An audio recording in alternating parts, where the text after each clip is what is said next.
Sebelumnya kita akan terlebih dahulu ke salah satu narasumber saya hari ini, ada Putu Mertasurya Putra, editor kanal News Liputan6.com. Halo Putu. Halo Mas Ito. Apa kabar Put? Sehat Mas Ito, semoga kita tetap diberkahi kesehatan, tetap sehat untuk bisa menyampaikan informasi ke masyarakat ya Mas Ito. Amin ya Rabbal Alamin. Kita hari ini ngomongin tentang sekolah tatap muka, Put. Jadi mungkin ada beberapa informasi dulu yang akan saya share ke sahabat Liputan6.com. Yang pertama tadi ada 610 sekolah yang menggelar sekolah tatap muka, dan sekolah-sekolah ini adalah sekolah yang telah lulus assessment atau penilaian dari Kemendikbud. Dan kemudian ada aturan waktu memang untuk tiap jenjang pendidikan. Jadi SMA, SMK itu 30 menit 5 kali dalam seminggu, lalu juga SMP 35 menit 4 kali dalam seminggu, SD 30 menit per hari 3 kali seminggu, sedangkan PAUD 30 menit per hari 2 kali seminggu. Ini sebuah hal yang bagi sebagian orang excited kayaknya, Put, tapi juga menakutkan, takut gitu untuk mengizinkan anaknya ke sekolah. Liputan6.com melihat sekolah tatap muka ini seperti apa, Put?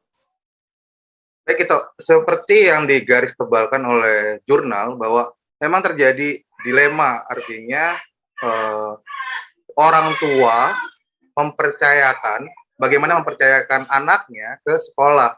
Nah, hal-hal inilah yang membuat banyak dilema terjadi. Walaupun kita tahu bahwa keinginan pemerintah, keinginan Pak Nadiem sendiri untuk terbuka ini adalah adanya learning loss, itu mencegah learning loss terjadi.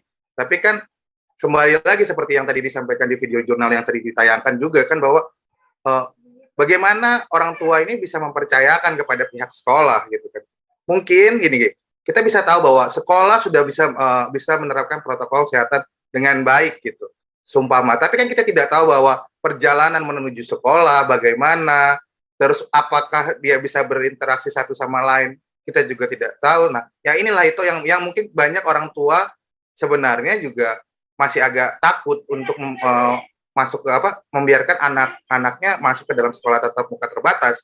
Tapi ada juga yang memang ingin cepat-cepat, ayo dong buka dong ini sekolah gitu loh, supaya karena sudah capek, anaknya juga udah tidak mau. Ya, ini kan salah satu tanda-tanda learning loss juga, anaknya sudah tidak ada gairah untuk belajar. Nah, inilah yang menjadi catatan garis besar. Memang ada dilema, artinya apakah kita harus mengutamakan pendidikan atau memang kesehatan gitu. Begitu Mas Ito.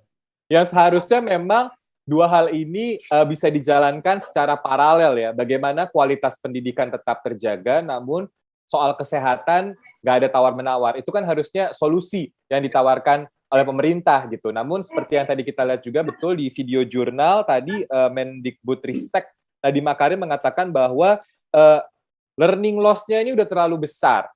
Baik itu untuk anak di semua level, apalagi perempuan.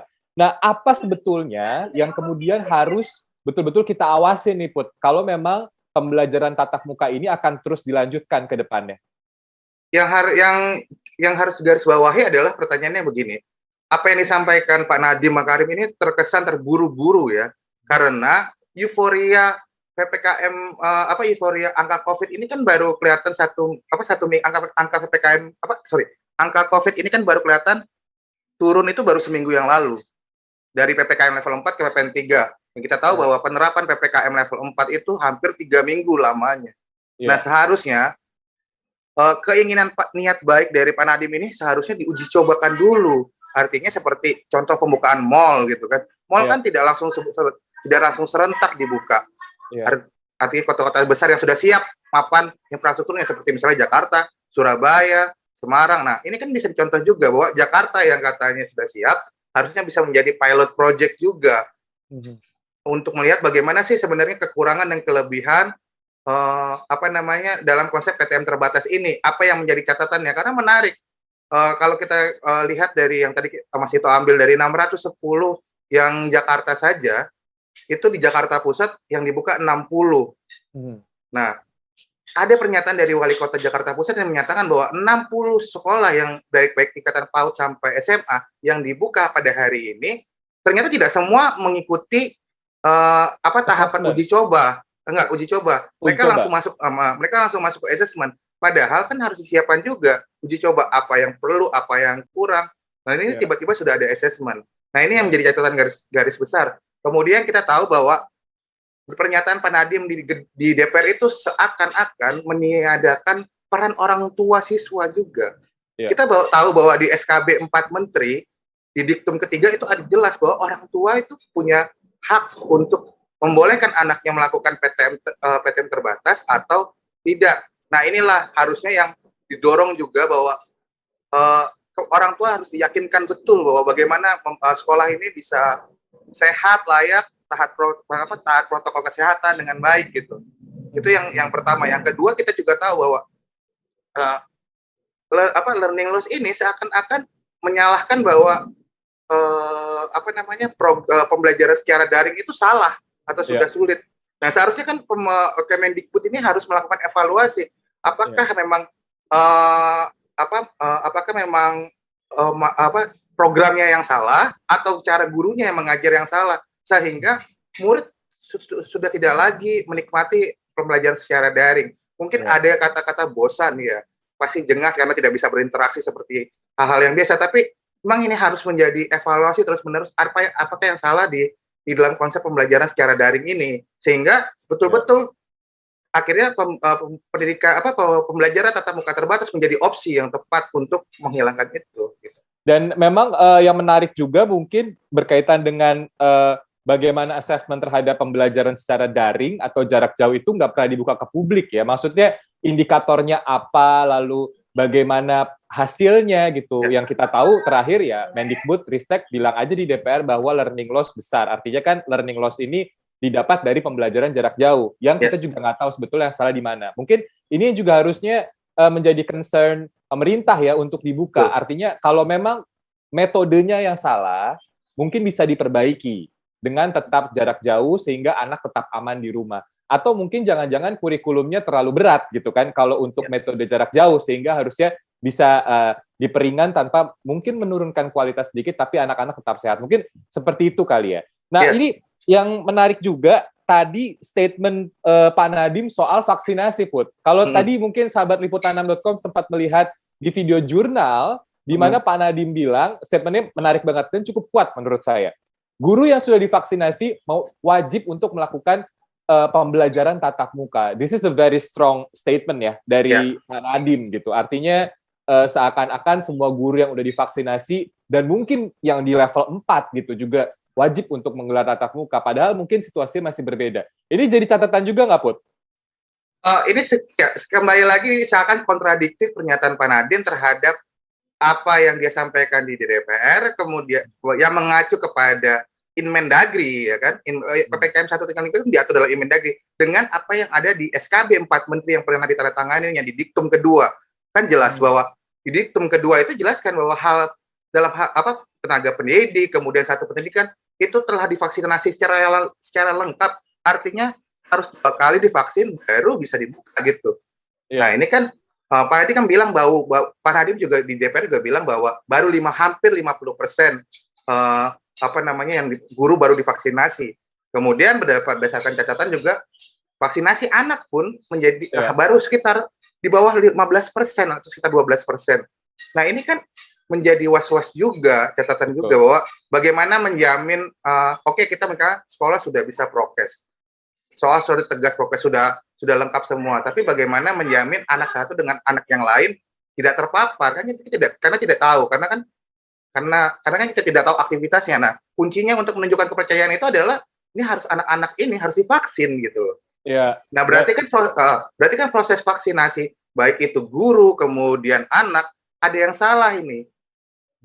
Nah, yang menarik adalah gini, kenapa Kemendikbud itu tidak bisa, padahal tenaga pendidik itu sudah menjadi prioritas ya, kenapa tidak bisa membuka sentra vaksin saja untuk anak, terus kemudian untuk guru, kan banyak Dikbud di daerah, kemudian minta data ke sekolah, karena lucunya gini, Parpol bisa dapat vaksin, BUMN pun bisa dapat vaksin, Kemendikbud enggak. Tapi kenapa Kemendikbud tidak bisa buka sentra vaksin? Bahkan polsek pun, polisi pun dengan yang namanya vaksinasi merdeka, dia bisa bikin dapat jatah vaksin dan kemudian melakukan vaksinasi kepada masyarakat umum di sekitar wilayahnya di tingkat polsek saja.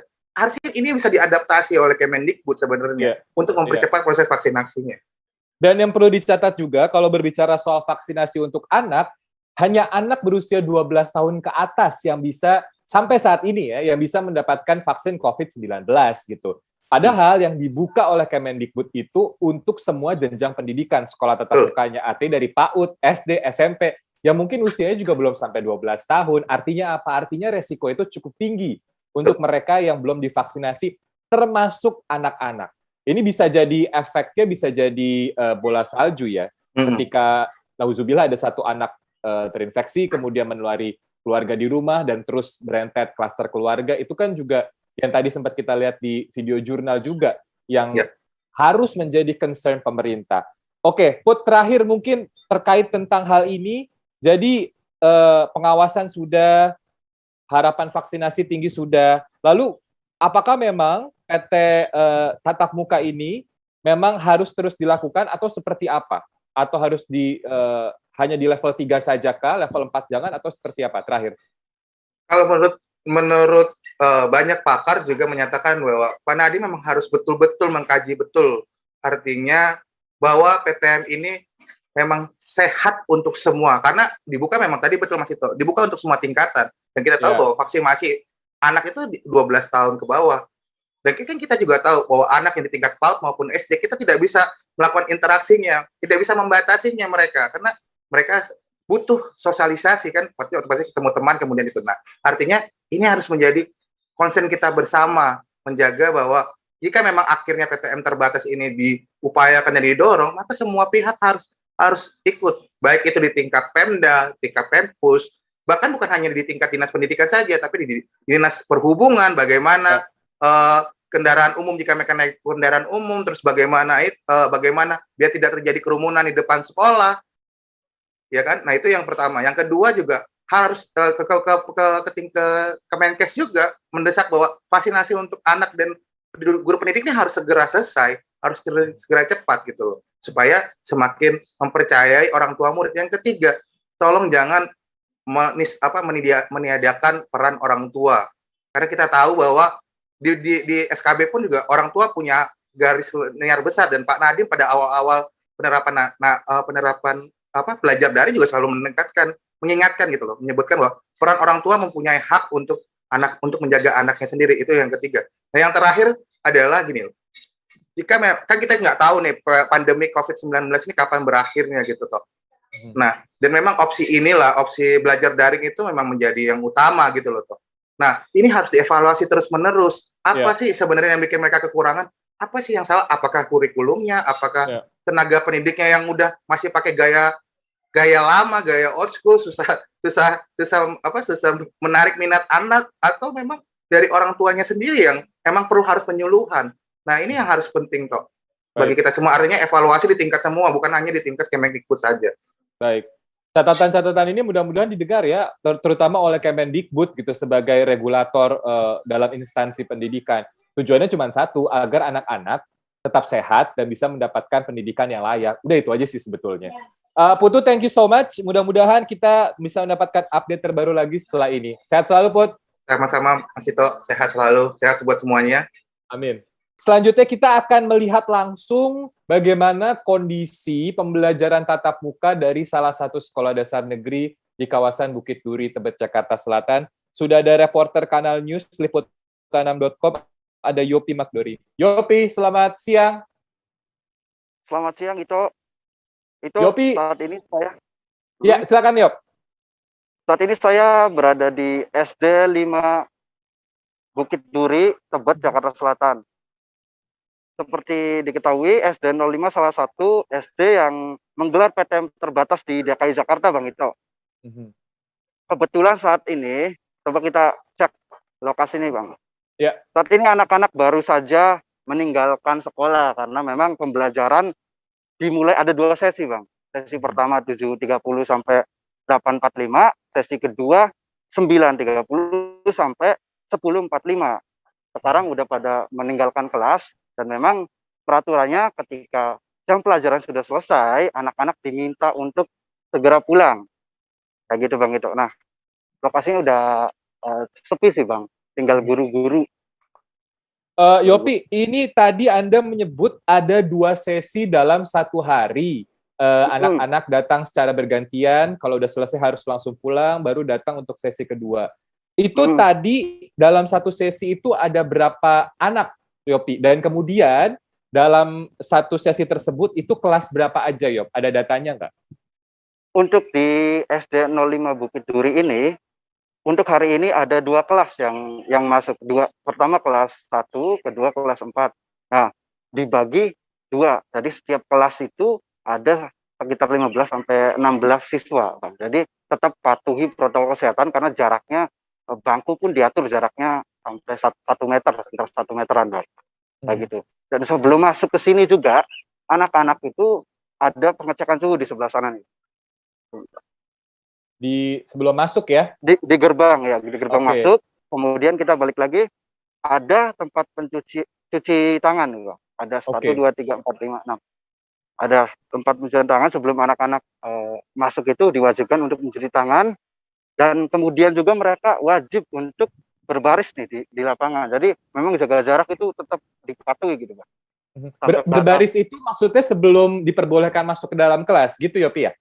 Iya, jadi harus antri gitu, nggak boleh kayak jam biasa atau sekolah biasa yang pada lari-lari atau pada kejar-kejaran gitu. Memang mereka harus antri. Nanti sampai menaiki tangga ini ada jalurnya, kita bisa lihat jalurnya. Untuk jalur yang warna hijau ini untuk naik, masuk kelas, sedangkan kalau mau pulang jalur warna merah ya. Oke, Yopi, ini tadi Anda sempat melihat nggak suasana di kelas seperti apa? Karena tadi Anda menyebut yang masuk kelas 1 dan kelas 4 gitu. Kelas 1 ini kan anak-anak pasti lagi seneng-senengnya lari-larian ya, main apa segala macam. Apakah kemudian memang kegiatannya betul-betul duduk dalam kelas dengan protokol kesehatan? Lalu bagaimana interaksi di awal tadi? Sudah cukup cairkah atau seperti apa dari pantauan Anda, Yopi? Dari pantauan saya di lapangan, anak-anak cukup menjaga jarak ya Bang ya, tidak ada yang bermain karena memang hari pertama belajar di kelas ini para guru memfokuskan untuk mengajari ini kondisi baru ini, bagaimana cara mencuci tangan, belum belajar gitu. Jadi memang benar-benar mematuhi jaga jarak dan protokol kesehatan, memakai masker juga anak-anak. Oke. Jadi hari ini ibaratnya perkenalan dulu ya sama kondisi tatap muka yang benar-benar baru diberlakukan di SD 05 Bukit Duri, Tebet, Jakarta Selatan. Yopi, terima kasih atas informasinya. Hati-hati di jalan. Sehat selalu, Yop.